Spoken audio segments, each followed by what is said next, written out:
It happened on January 31st, 2021, between the hours of 2 and 4 am. I had a dream. My sister and I were at my aunt's house. Next to my aunt's house, there's an old house on some land. The owners migrated, and it's super duper bushy. The bushes don't get to my aunt's yard because there's a fence separating the two plots of land. My sister and I were outside at the top of the stairs, about 6 stairs because it's a flat house, when this girl, who looked like she was 8 to 10 years old, climbed the fence and hopped over from the bushy lot to my aunt's side. My aunts and cousins immediately were surprised and all smiles because a little girl, or so it seemed, climbed the fence. The kid had a smile on her face, but for some reason, I didn't like it. It seemed like something evil and unnatural, inhuman, and I grabbed my sister and quickly took her through the house to my aunt's room. I swear, as soon as I got to my aunt's room, I turned around to see my family not moved in the slightest, that the unknown kid that jumped the fence followed me and my sister into the house. The kid was right by the door, and just before I shut it, she had a wide grin on her face. At the end of the dream, I woke up to my sister crying. Yes, my 10-year-old sister crying. We share a room and have a bunk bed. She's at the top, and I'm at the bottom because the bottom bed is larger. I immediately sprung into action because this never happened before, and these demons could catch these paws any time. So when I got up, I stood with the top bunk being at the level of my neck, and I asked my sister what the matter was. The craziest part is that she responded with something that didn't make sense. It wasn't even English. It was gibberish or some non-existent language. I kept repeating myself, asking the same question, but she was crying and saying stuff that made no sense. Eventually, she calmed down and asked to sleep with me, to which I agreed. I then had trouble falling asleep as it was a strange occurrence.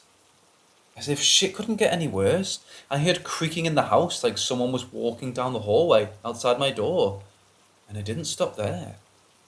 The windows near our bed were rattling, and this has never happened before, because I usually wake up around this time to use the bathroom.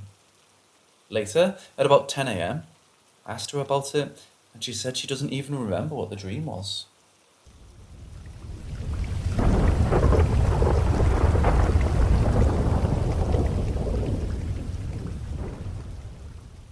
Firstly, in 2019, I had a dream that there was an unidentifiable body on a table. You know how the Titans from Attack on Titan book? Like fleshy. And I approached it crying and screaming, "Dad! Dad!" I don't know why I assumed that the body was my dad. I woke up and I didn't think anything of it until later that year.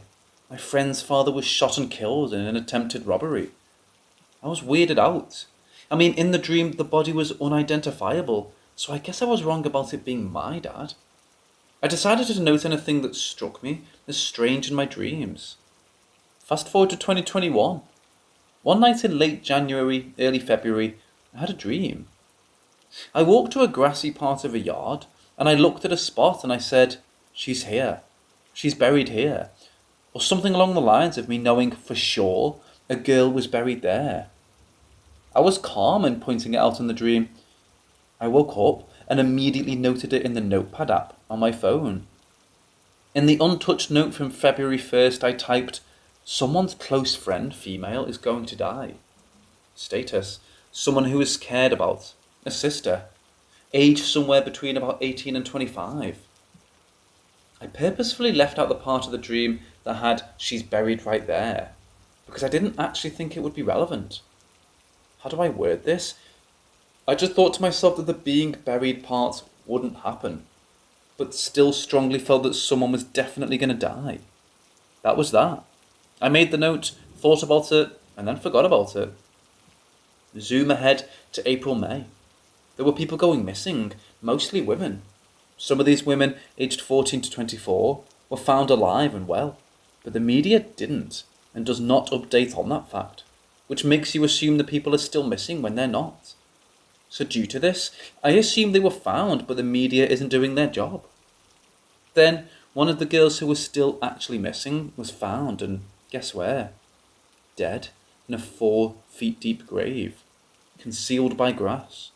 She was 20 years old, and yes, she had a sister.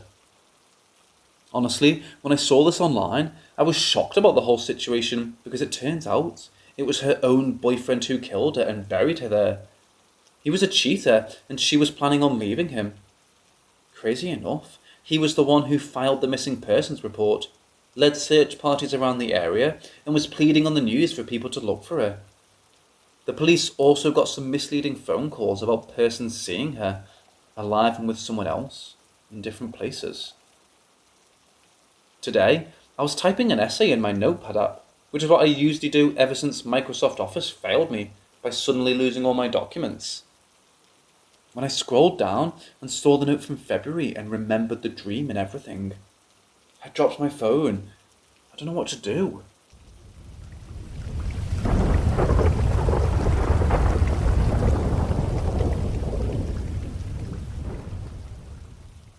As of last Friday, we've moved into a new home. There's been at least 2 known deaths on the property. Touring the home, there was a dead bird on the property. Moving in, another dead bird in our backyard. Maybe there's just a high bird count in the area, but I still found it suspicious. 2 days after moving in, my boyfriend heard the shower running. Thinking our roommate had woken up early, he thought nothing of it. After it was on for a while, he went to check on it to make sure he was okay. He went to turn it off and found our roommate was dead asleep in his room and knew nothing of the shower being on. The following days, we've had knocking on different surfaces and from different rooms. I'm unsure about specifics because I've not personally witnessed these. We've also had lights turning on themselves as well. My boyfriend locked the door to our guest bedroom because we decided a lot of activity was going on in that room because of the door shutting and other noises.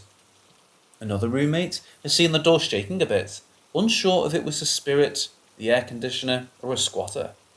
So we unlocked the door and inspected the room. Things that we had stored in the closet were toppled over, as well as the light being on. We checked the window and there was no way anyone could have gotten in and out of the room. There's 5 of us living in the house, with different religious and spiritual backgrounds. We've all mutually agreed that we do not want to do anything connected to a Ouija board or a seance in case the entity is harmful. We've agreed that we're open to trying anything else to find peace in our home. Although the spirit hasn't done anything negative except helped run up our water bill, we have gained fear because of the door shaking and things being scattered, knowing that the entity is strong. My boyfriend's personal theory is that the spirit is just pissed when we lock the door. We'd like to help the spirits as well as ourselves find peace in our home. I'd love some suggestions in helping ease our minds, souls, and spirits. The only rules are no direct contact to the entities in order to protect ourselves. No sage or orange because of house allergies, but all other smudging and cleansing rituals are welcome.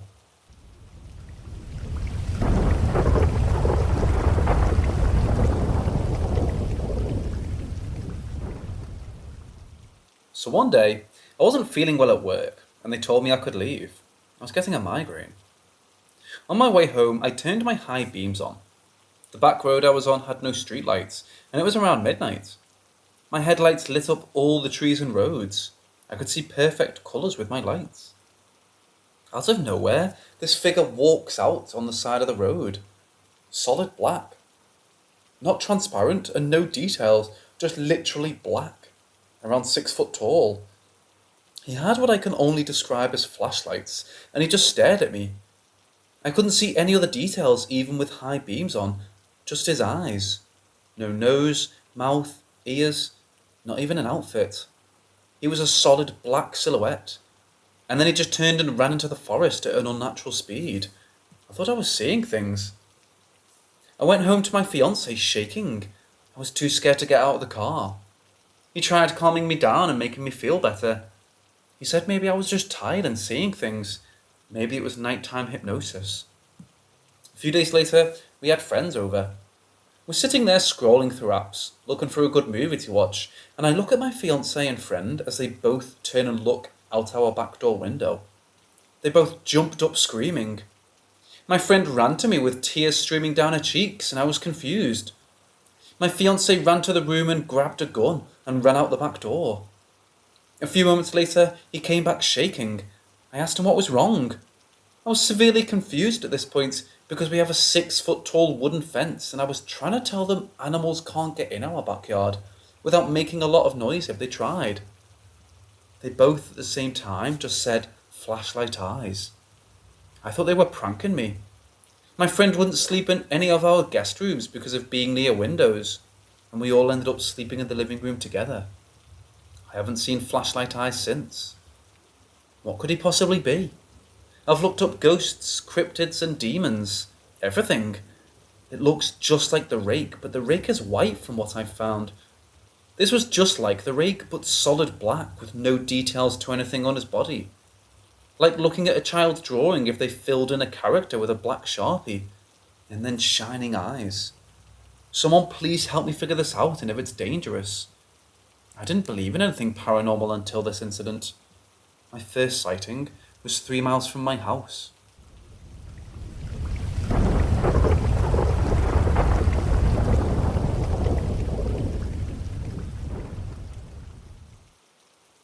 In the 9 or 10 years I lived here, so much stuff happened. I thought I'd share the most memorable. First, the voice. I was a kid, probably 7 or 8. I was sick, so I decided to sleep with my mom in our guest room on the pull-out bed. To get to our guest room, you had to walk through our bonus room. We had the door open to the bonus room that night, since the room would get stuffy. So that night, my mum and I were in our beds trying to sleep. I remember it was pretty late and my dad was fast asleep, and all the TVs and stuff were turned off. Anyway, I was just drifting off to sleep when I heard the unmistakable voice of a little girl. It was super clear. It sounded like it came right from the doorway. I was turned away from the doorway so I didn't see anything. I remember I tried to convince myself it was my imagination, even though the voice was clear as day. The voice said, "Mama?" And then my mama asked me, "Did you just say mama?" And then I said no, and basically noped out and refused to turn to face the door. It couldn't have been someone outside, because we lived in the hills and the sound would have echoed. Plus, all the windows were closed and we were on the 2nd floor. Also, I'm an only child. Next, moving toys. There were several occasions I'd find my toys in random places.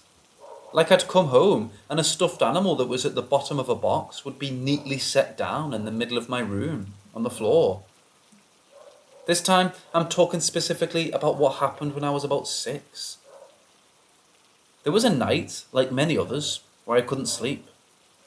I walked out of my room and down the hall to the top of the stairs and called down to my mom, who was watching TV downstairs with my dad. I went downstairs for like 2 minutes to ask if she could come up and lie down with me. I went back upstairs and a toy I hadn't seen in years was in the middle of the hallway, like carefully placed down. And this happened while I was gone for only a few minutes. Next, the talking crystal ball toy. I had this Alice in Wonderland plastic crystal ball toy that would talk when you pressed a button. You were supposed to ask it a yes or no question, and it would answer with stuff like duh, and absolutely, and no, in Alice's voice. Stuff like that. So one night, probably around the age of 10 or 11, I was trying to sleep and the toy turned on. It sounded like the battery was low or something, since the voice was now super low and really slow. Almost demonic sounding. So I got up and made sure it was turned off, which it was. Then, the second I lie down again, it lights up and says something. So now I'm like, okay, what? And it keeps lighting up and saying stuff. So I took the damn batteries out and it was just making weird noises. And then I said, fuck this, and threw it out in the trash outside. Luckily, it didn't somehow get back into my room like in the movies. Now, the moving tissue box. This happened when I was 14 or 15. I was getting ready for bed one night and was getting ready to put my eye drops in, as I did every night. I had the tissue box next to me on the nightstand. Anyway, I put the drops in, which takes about 5 to 10 seconds. Then I reach for a tissue, but my hand just hits the table. I wiped my eyes with my hands, thinking I had knocked it on the floor. It wasn't on the floor. I was thinking, okay, how the fuck does a tissue box just disappear? It was right next to me.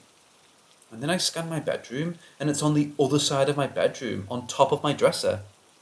At this point, I'd been used to shit happening all the time, and at this point, we had sold our house and were moving in a few weeks. So I laughed and said out loud, "Very funny." Then there was a time a heavy object slid and fell off the table. It was family game night, and I was probably 7. We were playing a board game in our bonus room when it happened. I don't know why, but I turned around and faced the windows, where we had a table with a bunch of stuff on it. One thing was an art project I made in kindergarten, which was pretty heavy and unlikely to tip over. So I turned around, and the second I did, the art project slid off the table and landed on the carpet with such force that it literally bounced when it hit the floor. My parents saw it too. I guess they turned around to see what I was looking at, and we just stared at it like, okay, what? And then I started freaking out, and my parents tried to convince me it was just the wind, even though the windows were only cracked and there was no breeze outside. Pretty sure they both knew it wasn't the wind for a fact. Then, small things like appliances turning on by themselves.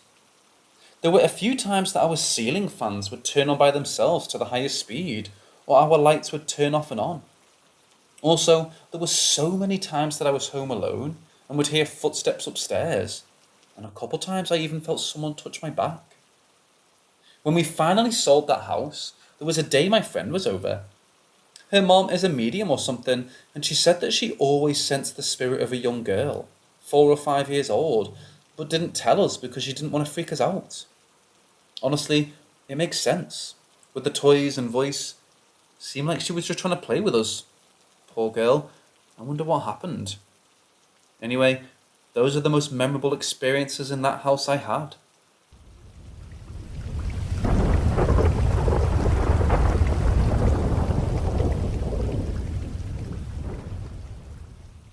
This happened when I was 17, 9 years ago. I woke up around 3 a.m. Cliche already, huh? Anyway, I needed to go take a piss, and I did. The bathroom is opposite of my room, but at an angle. If I exit straight out of my room, I enter a small open area, and then there's an opening to the living room on the right, and my sister's room on the wall. So I came out of the bathroom and am about to go back to my room, when I hear the sound of small naked feet running from the living room. I look back, and I see what seems to be a young girl with long dark hair, and seems to be wearing a white hospital gown or a one-piece. She runs towards my sister's room and disappears in front of it. I stare at my sister's door for a second, and then write it off as fatigue and my brain filling blanks, and I go back to sleep. 2 days later, my sis and mom are in the kitchen, which is a smaller room next to mine, and my sis is telling her about this dream she keeps having about this young girl that runs around the house, unaware of us living there. Out of curiosity, I asked what she looked like, and my sister said she had dark hair and is wearing a white hospital gown. My spine received some good tingles, but I still don't believe in ghosts. Coincidence is more likely. We did have a few more creepy moments, but that was the only full apparition I've seen personally. Mom's crucifix kept breaking in that house, and after we moved, it was pretty tranquil. I'm not religious, and think this could be many things before it could be a ghost.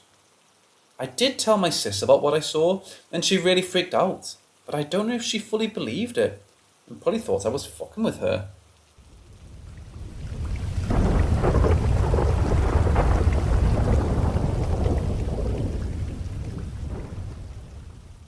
We were staying in upstate New York in a very creepy inn. The week had been a compilation of miseries, with an innkeeper who should never have had that role. Breakfast consisted of spoiled milk, spoiled yogurts, and cereal. She couldn't drive in the winter. She shared, so she couldn't go out to replenish throughout the entire winter. In upstate New York. She would talk you to death, literally sitting down at your table while you were tempted to eat your meagre breakfast you acquired for yourself at the local grocery. She had a little dog that would literally poop and pee on the floor all over the inn, including the dining room. We tried to take it all in stride. Our second to last night, though, we're asleep when a noise wakes me up. I look over and see someone sitting in a rocking chair right beside me, rocking back and forth. I thought that the old innkeeper had overheard our joking about her, got pissed, and was about to murder us. We were never mean to her. We'd just laugh about it in our room or our car. I was terrified. I reach over and hit my husband to wake him up. At the exact moment I wake him, he's having a dream that someone is literally standing over the end of our bed, watching us sleeping. He sits up and attempts to turn on the lamp, but he turns it too many times and it flashes on and then back off. Finally, he gets the light on. There's no one there. I was freaked and ready to get the hell out of there, no matter the cost. It was only a couple of hours before dawn though, so we just sat there with the lights on. When we came down in the morning, I asked the innkeeper, "Have you heard any ghost stories here?" And she responds, "No, I wish. That'd be great for business." Then she proceeded to tell us about how her own adult daughter had slept in our same room. And the hangers started rattling in the closet in the middle of the night.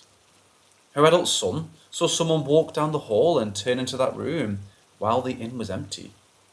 But she explained these away as a vent causing the rattling, and a curtain just flapping just so it looked like a person. She asked us what we saw, and I told her. She looks at us and says, "Well, there is no rocking chair in that room." And I said, "No, there's not." She responds, "Well, ghosts don't just bring their own furniture, do they?" And quite frankly, I wasn't sure what the answer was to that question. I'm thrilled to finally have a place to ask after all these years. So, can ghosts bring their own furniture?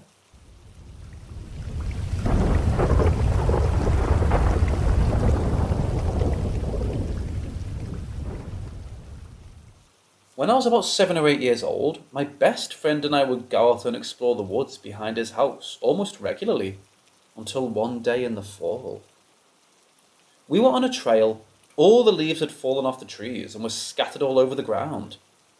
Even though we were in a heavily forested area, we could still see a couple 100 feet in every direction, as the trunks of many trees were small and very thin, with the exception of a few extremely large trees, oaks and maples. It was a bright, clear, sunny day, so no darkness or shadows from the overhead foliage, as there were no leaves left in the trees. As we walked down the trail and past a very thick trimmed maple tree, 5 to 7 feet thick, probably 10 to 14 in radius, a partridge took off, scaring the hell out of both of us, as it was only a few feet beside us on the other side of the tree. We both spun around and ran like hell for about 40 to 50 seconds up the path. As I turned around, I saw a man with short black hair and a thin beard standing there. After we stopped running, I turned around and he was gone. As I said, this was the only extremely large trunked tree, for 70 to 100 feet around and nowhere else to hide. My friend looked at me and asked if I saw the guy standing there. I said I did. We both called out, but no one responded or replied back. This was back in the 1970s, so we were not as creeped out by perverts or the type of people we have around today. So we walked back to apologise to him, as we thought we would probably scare the shit out of him as well. As we approached the tree, I went around one side and my buddy the other. As we rounded it, we discovered no one was there and there was absolutely no place to hide. At this time, we both decided to run back home. As we returned back home, neither of us talked about it, as we were both now two 7 to 8 year old legitimately freaked out kids. Again, we said nothing to each other and never once spoke of it to our parents, because we were a lot farther than we were supposed to be, and we didn't want to get grounded. Both of us were part of a Wolf Club organisation, and we needed our literature badge. So I wrote a story telling about what we saw. Unbeknown to me, my friend did the same thing, and we handed it in to our pack leader for him to read so we could get our badges. The following week, our leader contacted our parents and we all had a meeting to discuss the fact that he thought we had copied our stories. Our parents were both adamant that neither of us were together when we wrote them, but he pointed out that it was too much of a coincidence that the stories were virtually identical. Right down to our description of the guy we saw. At no time did we ever discuss what the guy was wearing, only that he had slicked back black hair and a scruffy thin beard. In both of our stories, we both identified a guy, black hair and beard. We both identified that he was wearing a white shirt and a red and black checkered old-style hunting jacket, blue jeans, and white shoes. Again, at absolutely no time did we ever discuss this guy's clothing. To this day, I truly believe we saw a spirit or a ghost. After that, we never returned to that part of the woods, and as the city expands its infrastructure, I'm still waiting to hear that they have discovered human remains. So far, none have been found, but they still have not built or expanded to that part of the forest, as it's deemed a conservation/marshland area, and they're not allowed to dig where that path is located. I'm now 52 years old and truly believe what we saw that day. I still believe that after we die, it's the next step of our human earthbound evolution, that we exist as beings composed of pure electrical energy, and that's why when we catch a glimpse of something or someone out of the corner of our eyes, it's usually an entity of our next existence.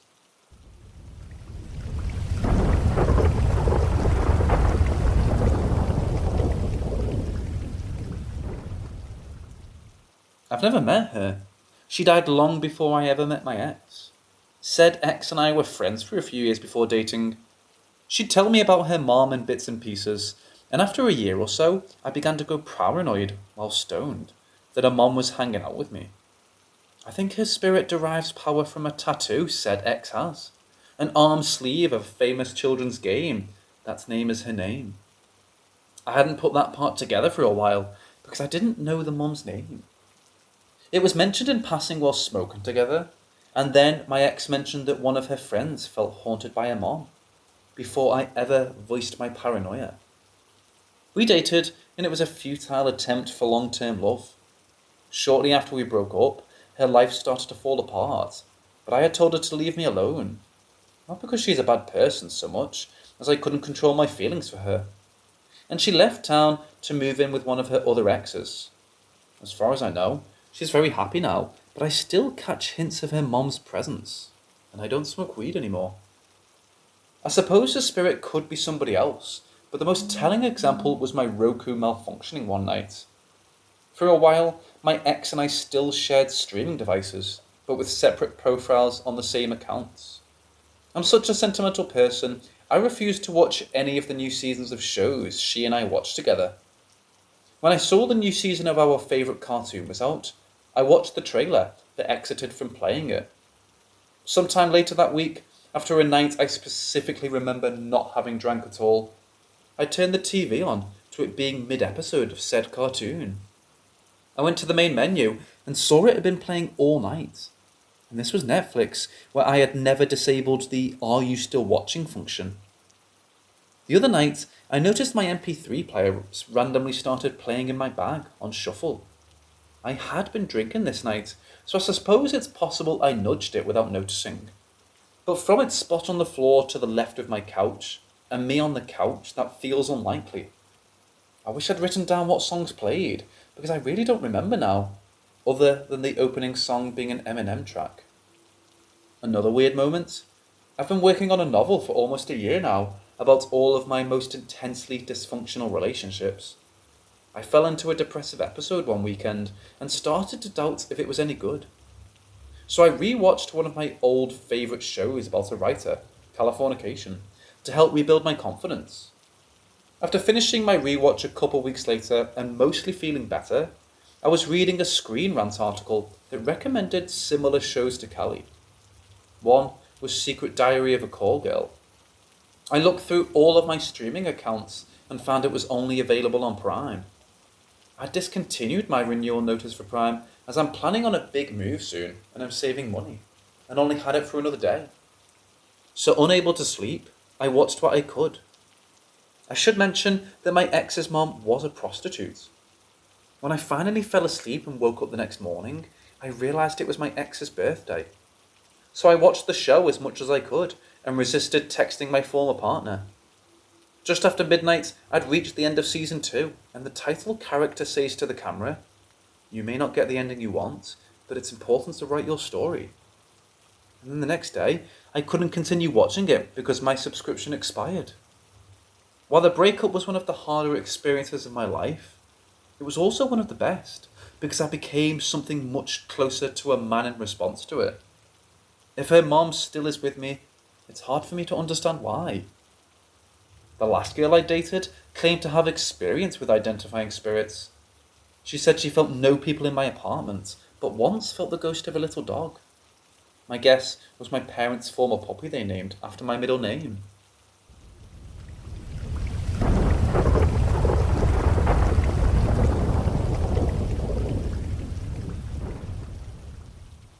After my personal ghost experience, I became a total believer. But since then, I also tried to find an answer. If ghosts are real, how do they work? What's the science behind it? So I watched a lot of ghost and paranormal videos online and I realised one simple fact. Everything is too overcomplicated.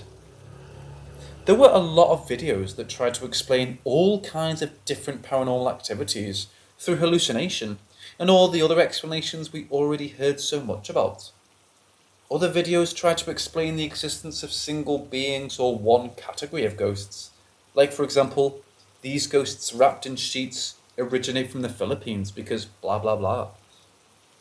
Not long ago, I had a conversation with a friend about the pandemic, and I quickly realised she had less information than she was pretending to know. For example, she didn't know anything about blood, genes, or DNA, but was the biggest expert on vaccines. She simply made the things up that were missing in her head as long as it went through with her kind of logic. That's when I realised how easy it is to explain the most complicated things by taking a step back. I take some distance to the topic to have a greater view of the picture. And there was so much, left and right, that almost nobody thought about. Things do not need to be explained 100% because most people aren't able to understand just 5% of it. So I tried to explain the most important things. For example, a child knows that there is a sun in space, that it provides light and heat over the day, and it disappears in the night. Later, this child learns that the sun disappears because it hides on the other side of our planet.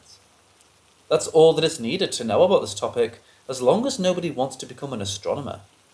The child doesn't need to know that there's a chemical process that heats the surface of the sun so hot that it shines from such a distance. They do not need to know that the heat is transported via waves, and that's why it does not cool down while travelling through the cold vacuum of space. This is too much information, just to understand the fact that there is a sun and there's something like day and night. After this realisation, I think I found my answer.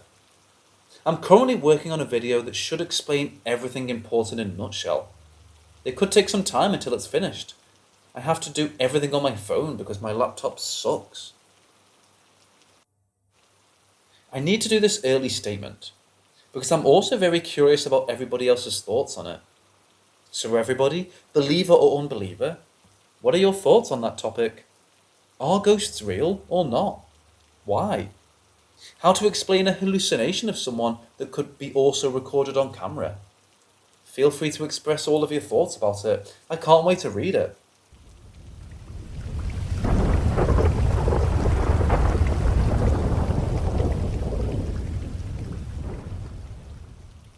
I decided to go to a ghost town a few hours from my house, as I was bored and so was my significant other. We did our usual snack packing, dog prepping, and car loading. We like to pack out for a few days on a day trip, just in case. We had driven the same route before to get to the town, and we wanted to go a different way to see more of the old decrepit buildings and mining facilities.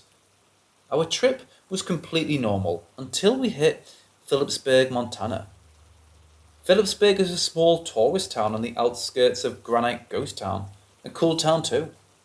We went through town, which was relatively empty for that time of year, and didn't think much of it.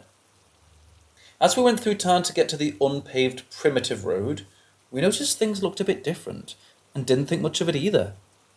We saw the usual tourists on quads and side by side heading up, so we followed suit in my car. After a while, we had to turn around, as the road still had snow and it was pretty washed out. I didn't want to force my way up there only to get stuck out of cell range. We came back down the road and then took a random turn because, fuck it, why not? We spent half an hour roaming around, going where I could fit my car, until we hit what looked to be a tailing pile left in the 50s. when the mining operation was still going. In that area was a burned down / blown up facility that processed ore, I think. Parts were scattered everywhere. It was a mess. We took another random turn after taking some pictures and ended up on another unpaved road. I wedged my car through trees, between rocks, etc. About 3/4 of the way through, something hit my car. It was loud enough to scare me, so I stopped, grabbed my pistol from my glove box and checked it out. The first thing I noticed was a god-awful smell, and there wasn't anything dead around me that I could see, so I brushed it off. Turns out, a stick had hit the roof of my car, and the only way for it to have hit my car would have been if it was thrown. My significant other told me I was overreacting, so I agreed and got back into the car. A little while later, the same thing happened. I got out, smelt sulphur, got spooked and kept trekking toward finding a spot to turn around. The road kept getting more narrow, to the point of almost losing grip on the passenger side of a cliff. Fun shit. I had finally turned around and headed back to where I'd turned off, and that's when I saw something. Big, black, almost clear. It just sat there, watching, waiting, hoping for me to fuck up somehow. It felt evil, cold even, like it wasn't supposed to be there. Maybe I wasn't supposed to have been there. I spared no time and hauled ass out of there, hitting rocks and everything else in my path. I've never gone up there again. I don't know what the fuck it is I saw, but it wasn't natural, and it wasn't pleased to see me. Likewise, I guess.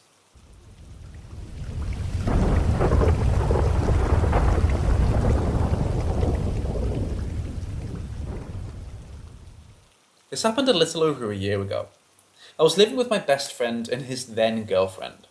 It was a weekend, and they had gone to a wedding about 2 hours away, so that left me alone in the house. We lived in a 3-story townhome, and I usually chilled on the second floor. It was winter time, so I would usually open my garage and smoke in there, since it was better than facing the freezing breeze. One day, I was FaceTiming my then girlfriend, and talking about random, superfluous bullshit that didn't matter, when the urge to smoke hit me. As I went downstairs, I noticed that my door was unlocked and slightly open, so I closed it and locked it. I distinctly remember that I pushed hard on the door and latched it. It definitely wouldn't have locked if it was open, even just the slightest. I went to smoke, came back inside, and double-checked the door. Time went on, and I was still talking to the ex. All of a sudden, I hear something get knocked over downstairs. We kept a lot of paperwork and whatnot down there, and I didn't think anything of it. Might have just been the AC kicking on, and some papers fell. I figured I may as well go clean it up. The stairs going down faced directly at the door, and as I rounded the corner to start my trek down, I froze. The door was wide open. Absolutely terrified that someone was in my house, I went and grabbed a knife and headed down. Nothing. I called the cops to come check out the house. They cleared the house, and I was instructed to wait outside. As they finished up, I walked up to my door and the lock was fully locked. This made me question everything. How would it have opened if it was completely locked? Did I lock it? Did I make sure it was closed all the way? After talking to my ex right after, I asked her to retell the story to me, starting with me going downstairs. She told me I had locked and pushed on the door to make sure it was secure. This wasn't the only time I had something weird happen in this house. I've had paranormal things happen to me almost my whole life. My mother told me similar things happened to her when she was younger as well.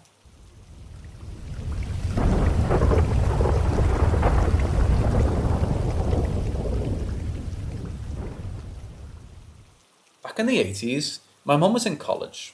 This was down in Mexico, where she's originally from. When she started school, it was completely normal for a few weeks, until she started to notice something or someone was following her. She would catch this person in the corner of her eyes at first. The only thing she could think that she was going crazy. The person was always wearing all black and had long black hair. My mother told me that it was scary at first, but then realised she knew what needed to be done. One day, while her roommate was out in the town, My mom was sitting on her bed reading and studying. Glued to her textbook, nothing really broke her concentration until she felt something. The bed slowly started to concave next to her. She stopped reading and looked at the spot that was starting to imprint with what looked like someone sitting down. She froze. She tells me it only lasted a few seconds before the spot started to release, as if someone were getting up. She ignored it and went back to studying. A few weeks went by and her roommate started to ask why things were moved about in the apartment. My mum explained what she had been seeing and that she thinks she's being followed by a ghost. Days went by and her roommate said she couldn't handle it anymore and moved out. She said she had been touched by this being late at night, but when she looked for whatever touched her, nothing was there. Months go by with more sightings and weird things happening around the house. My mom says every now and then this woman in black would come sit on her bed but never hurt her. The last time my mom saw the ghost, she was laying on her bed about to fall asleep. All of a sudden, the woman in black sat on her bed, clear as day. She started to play with my mom's hair. For some reason, my mom knew that it would be the last time seeing her. She said, "Do you need help crossing over?" in Spanish, but the figure sat there silently and shook her head. Then she vanished. I wasn't told this story until I was much older, in my late teens and early 20s. I fully believe her because when I was 14, something similar happened to me, and still happens on occasion. That's a story for another time though. This wasn't the last time something paranormal happened to my mom.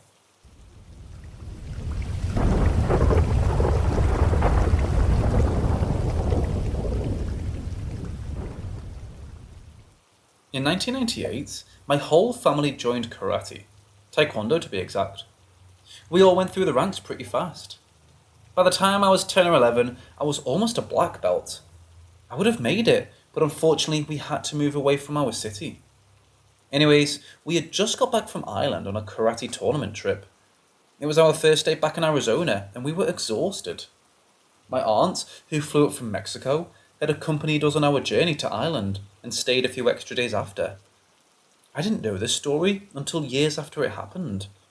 My mom said she didn't want to scare me. I was a huge baby when I was a kid. A little backstory on how my house was set up. From my mom's room, you can see out into the kitchen if you were to sit on the bed. In the small hallway from the bedroom to the kitchen, there was a giant 3.5-foot crucifix with a rosary on it hung outside the door of the room. If you took a left out of the hallway, there was the front door. And if you took a right, there was the living room.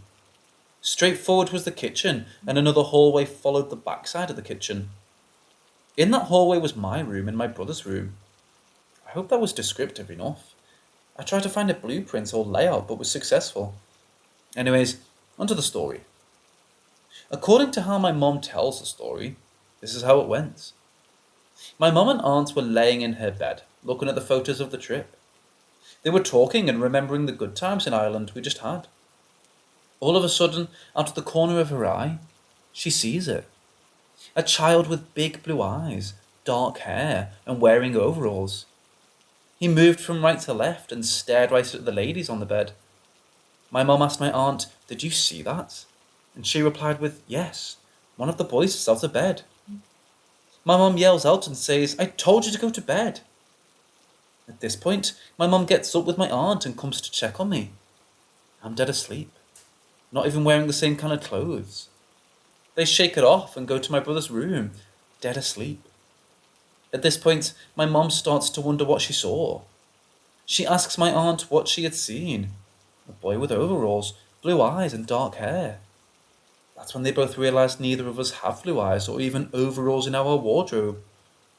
Both being religious, they went to the crucifix on the wall and started praying, asking if the child needs help crossing over, if he needs to find the lights, etc.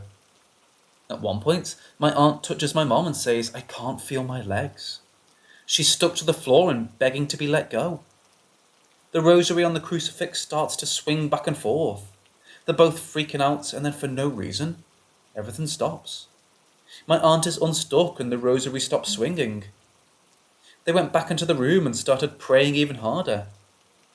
Apparently, a few days later, my mum went to the neighbours and asked if anything had appeared in their houses, and the neighbour to the left of us said she hears children playing outside past midnight.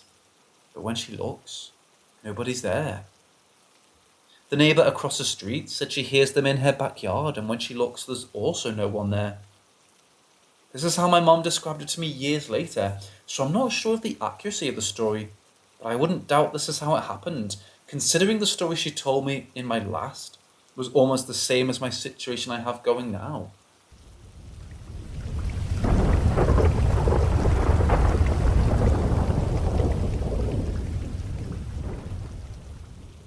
This following happened when I was about 13. I had just moved up to Seattle and I was pretty much a loner. Being a shy kid that didn't really talk much, I decided to pick up a hobby that would get me out of my comfort zone. That, for me, was magic. There's a magic shop in the Pike's Place market I would frequent to pick up books and DVDs. I remember the owner telling me I should practice and practice until I have it perfect, and that my mum could criticize me as I learned. Which she did, and I'm very thankful for that. Anyways, I found a very simple magic trick in one of the books that I thought would be easy enough to do, yet hard-hitting enough to get a good reaction. So I started practicing, day in and day out. About a week or two of practice, I decided to go show my mom. Now the house I lived in was 2 stories. At the top of the stairs you can go right and end up in the bonus room. Or if you went immediately left and took a step, you'd be right in front of my brother's room, and to the right of that was a bathroom with a giant mirror. To the left there was a hallway. My room was right next to my brother's, and from my bed, if I wanted to and if the door was open, I could see right into the bonus room. We usually kept that door closed since no one was ever in there really, and my mom's room was down the hall, past the staircase on the left. Okay, so I walked down the hall to show my mom this trick in her room. I'm proud that I've been practicing for weeks on end, and that I've gotten pretty good at the trick. My mom told me how to spice it up with some talking, what we magicians call patter, and I left her room quite happy that I tricked her. As I walk down the hallway, I'm practicing my sleights and different moves I need for the trick, looking down at the cards the whole time. Then, for some unknown reason, I decided to look up. The giant mirror in the bathroom reflected all the way down that hallway. I froze, and my heart dropped. A man, about 4 feet tall, red hair and an odd smirk on his face, was standing literally right behind me, poking his head out to look at me through the mirror. I panicked and ran straight into my room. I thought I could have been imagining this, but it felt so real. I could feel him on my heels. I was terrified. Moving forward a few months later, I had just picked up the new Harry Potter book, The Order of the Phoenix, and I was excited to go home and read. Obviously, I was attracted to magic because I wanted to do what these wizards had been doing in the books. We got back from my favourite bookstore and I rushed upstairs to read it. I lay in bed and began to read. Hours and hours went by. I was so focused on what was happening in the book. All of a sudden, something catches my eye. The door to the bonus room opened just the slightest. It was already dark, and so was the bonus room. I couldn't see anything in the room for about 2 seconds. Then, there he was. The little man from before. He stood there with the same smirk and red hair. I didn't freak out this time, I just went back to reading. For some reason, I didn't feel threatened or in danger. I looked back to the door a few minutes later, and he was gone. This was the first 2 times I saw this little dude, which later became known as the Red Baron, for no particular reason besides the red hair.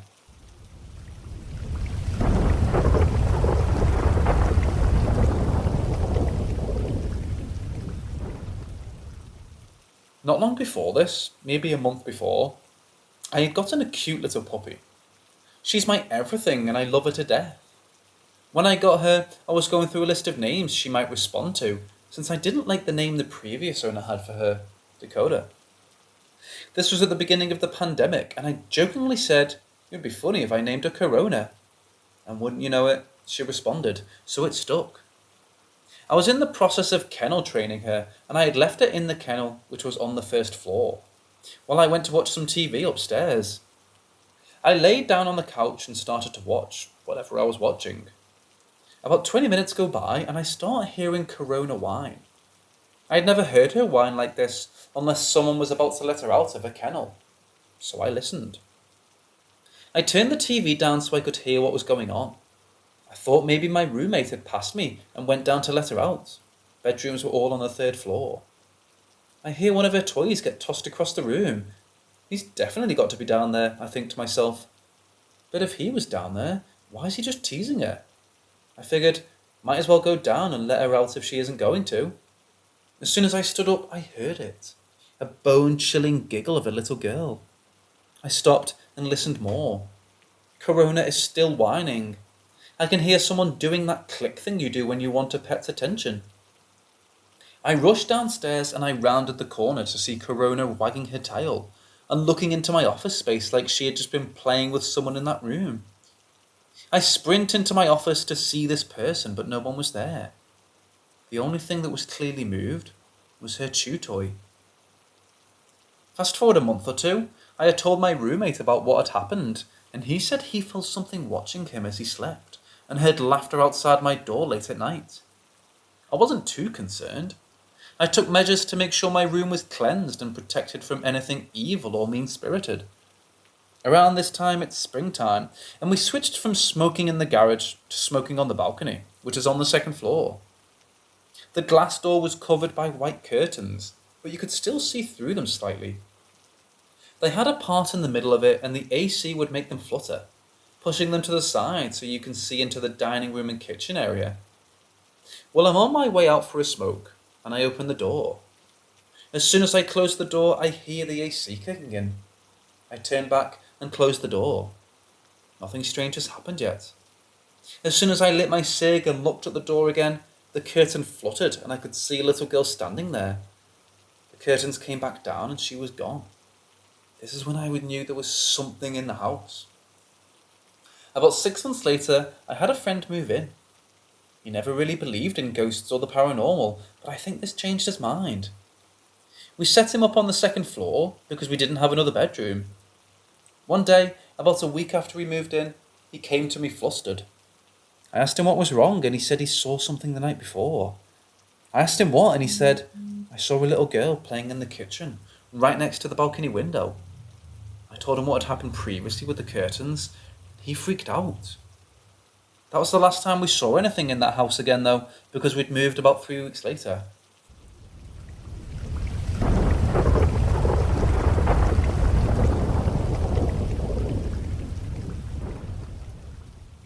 This weekend, I spoke to my mum about some of the occurrences and experiences she had. She had told me the story years ago, but I forgot about it. Luckily, she was able to tell me again with pretty good detail. So here we go.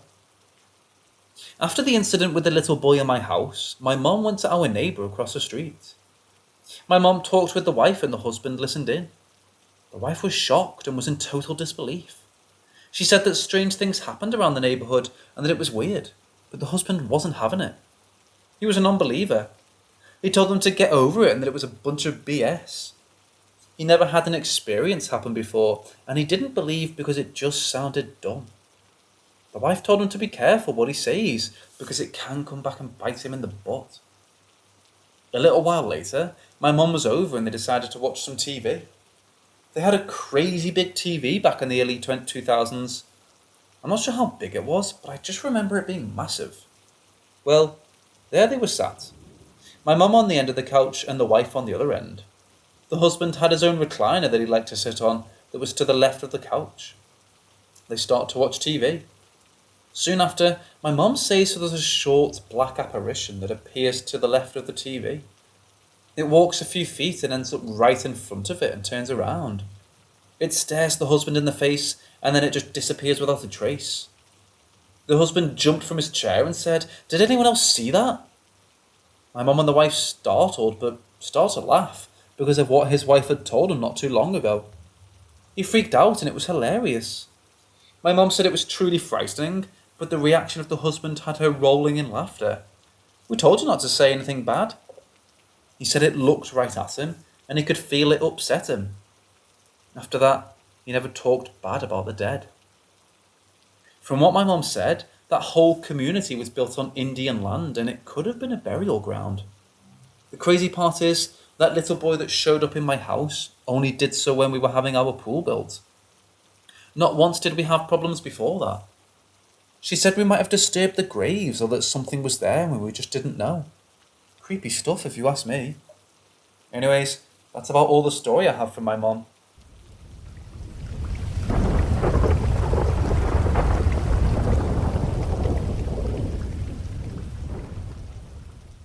So I live in an upscale subdivision outside of Portland, Oregon.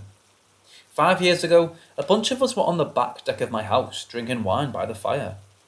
Suddenly, 3 of the 5 guests saw movement inside the house where no one was home. They all described a small boy crossing the hallway of the kitchen. A blur, a shadowy form. We all went to investigate. Nothing there. No kids were home. Flash forward to 3 years ago. My black lab kibbo gets up and saunters over to the location where we saw the boy. He sits, stares, and tilts his head, looking into what appears to be nothing but an empty hallway. It's midday. 3 or 4 minutes later, he goes back to sleep. Never seen such behaviour. Our friends joke about the ghost of the little boy who hangs out between my kitchen and master bedroom. Then 3 nights ago, I felt a strong finger poke me right above my belt in the lower back. I spin around thinking it was my other small dog who jumped on me. Nobody there. That was the first activity in a couple of years, so I didn't think much of it. But last night at 3 a.m, all of my smoke alarms, a total of 6, went off at around 3 a.m. I got out of bed and started walking towards the kitchen, and I heard a thump on the second floor. Freaked me out so bad that I went and grabbed my handgun from the nightstand. As I was walking up the steps, all of the smoke alarms stopped. They blasted for about 90 seconds and then stopped. Nothing on the stove, nothing in the oven, no smoke. Couldn't go back to sleep. Finally, this morning, I'm in my bedroom getting dressed. I hear a spoon drop on the granite counters. I ran out to investigate and found a big ladle/spoon lying on the countertop. It's usually in an oversized cup where I keep wooden spoons, tongs, whisks and spatulas, etc. What the hell am I supposed to do? This has me so freaked out, I'm wondering if I can even sleep here tonight. Any advice or suggestions are welcome.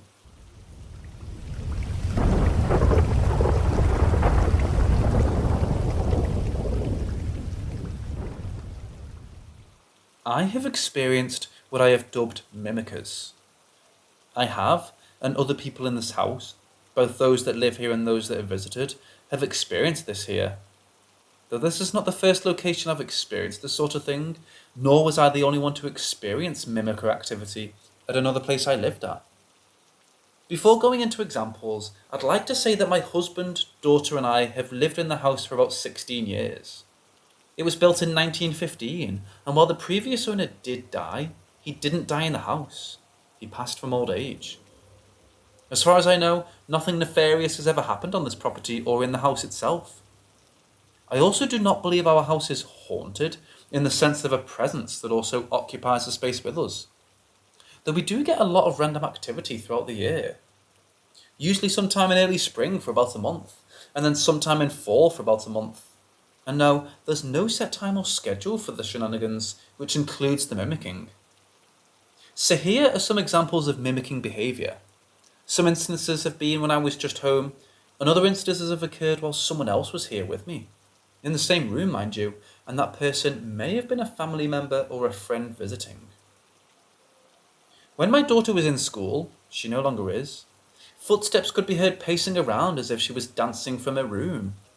Her room is right above our living room, and she could be heard vocalising happily.